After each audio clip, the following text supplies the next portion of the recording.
Hey guys, welcome back to my YouTube channel.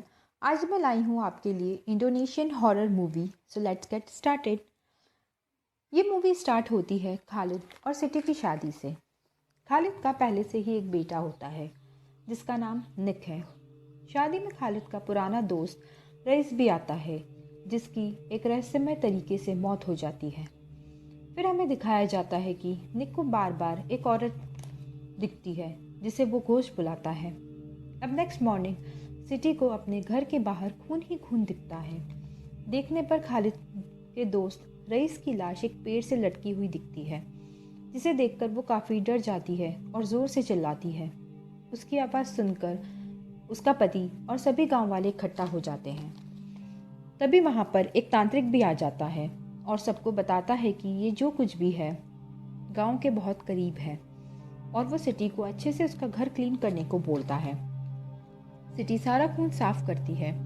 फिर हमें दिखाया जाता है कि रात को खालिद को भी एक औरत हॉन्ट करती है, पर रियलिटी में तो वो एक सपना देख रहा होता है।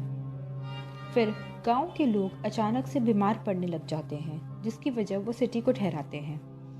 फिर दिखाया जाता है कि खालिद के भाई रेजा के अंदर उसी औरत का घोस्ट आ जाता है, जो उसकी प्रेग्नेंट वाइफ को हर्ट करके उनके बच्चे को मार देती है। इस इंसिडेंस के बाद रेजा समझ जाता है कि ये सब किसने किया है, और वो ये बात खालिद को बताकर वहाँ से जाने ही वाला होता है कि उसे जंगल से अपने मरे हुए बच्चे की आवाज़ आती है, जिसको वो फॉलो करता है। इन सब चीज़ों से परेशान और डरी हुई सिटी उस गांव से जाने का फैसला करती है, पर खालिद उसे रोक लेता है।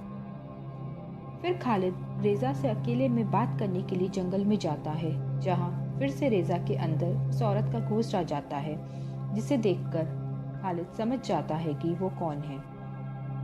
दूसरी तरफ हम निक को किसी से बात करते हुए और खेलते हुए देखते हैं। खालिद के पूछने पर निक बताता है कि वो एक औरत है जो उसकी दोस्त बनना चाहती है और उसे हमेशा अपने पिता के गुस्से से बचाएगी, क्योंकि उसके पिता को बहुत गुस्सा आता है। फिर खालिद अपने बेटे और बीवी को अपने माता पिता के पास छोड़कर उस तांत्रिक के पास जाता है, जहाँ पर वो तांत्रिक खालिद से पूरी सच्चाई बताने को बोलता है।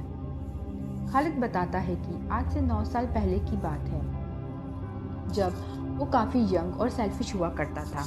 वो एक लड़की से मिला था जिसका नाम मीना था।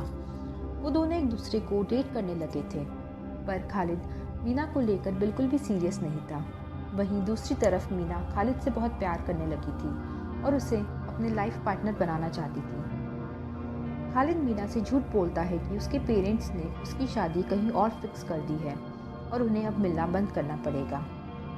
मीना उसकी बातों में आ जाती है और अपनी फैमिली के पास सिंगापुर लौट जाती है। पर कुछ टाइम के बाद मीना फिर से रिटर्न होती है खालिद के पास, क्योंकि वो प्रेग्नेंट हो जाती है खालिद के बच्चे से। फिर हमें दिखाया जाता है कि रात को खालिद, रेजा और रईस मीना को कार में अपने साथ कहीं ले जा रहे होते हैं। मीना के पूछने पर खालिद बताता है कि वो लोग उसे अबॉर्शन के लिए ले जा रहे हैं, क्योंकि खालिद उस बच्चे को एक्सेप्ट नहीं करना चाहता था। तभी मीना कार रुकवा कर वहाँ से जंगल की तरफ भाग जाती है और ये तीनों भी उसका पीछा करते हैं। भागते भागते मीना को लेबर पेन स्टार्ट हो जाता है और वो एक बच्चे को जन्म देती है, पर वो बच्चा मरा हुआ पैदा होता है।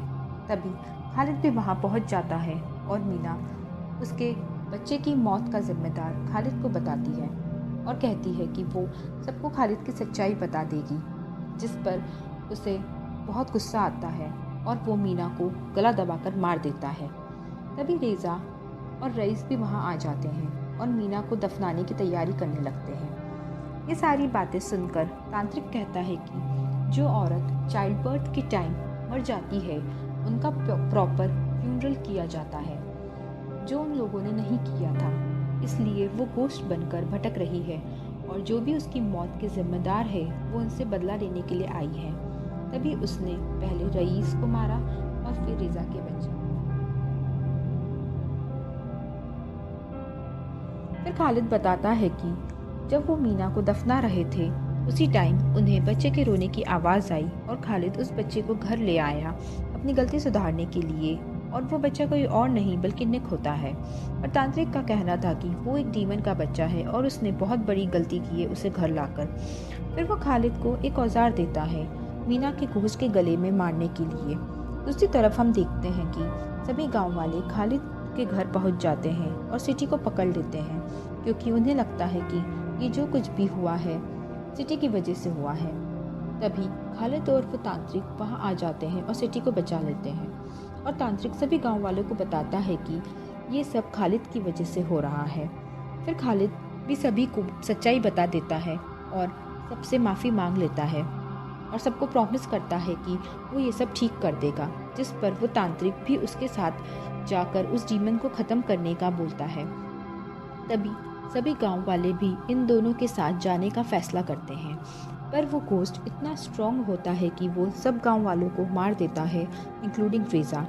फिर खालिद मीना के घोस्ट पर अटैक कर देता है, पर वो गलत जगह अटैक करता है, जिससे उस घोस्ट का खात्मा नहीं होता है और उल्टा वो खालिद पर ही अटैक करके उसे मार देती है और उसका खून पी लेती है। फिर मीना का घोस्ट अपने बेटे निक और सिटी के पास जाता है। वो निक को हक करती है और सिटी को वो औजार देती है जो उस तांत्रिक ने खालिद को दिया था उसे मारने के लिए, और सिटी को अपने पीछे जंगल में आने को बोलती है, जहाँ सिटी उस औजार को मीना के घोस्ट के नेक में मारकर उसे उस अंधेरी की दुनिया से आज़ाद कर देती है। और ये कहानी यहीं एंड हो जाती है। अगर ये वीडियो आपको पसंद आई है तो प्लीज़ लाइक, शेयर और सब्सक्राइब ज़रूर करें।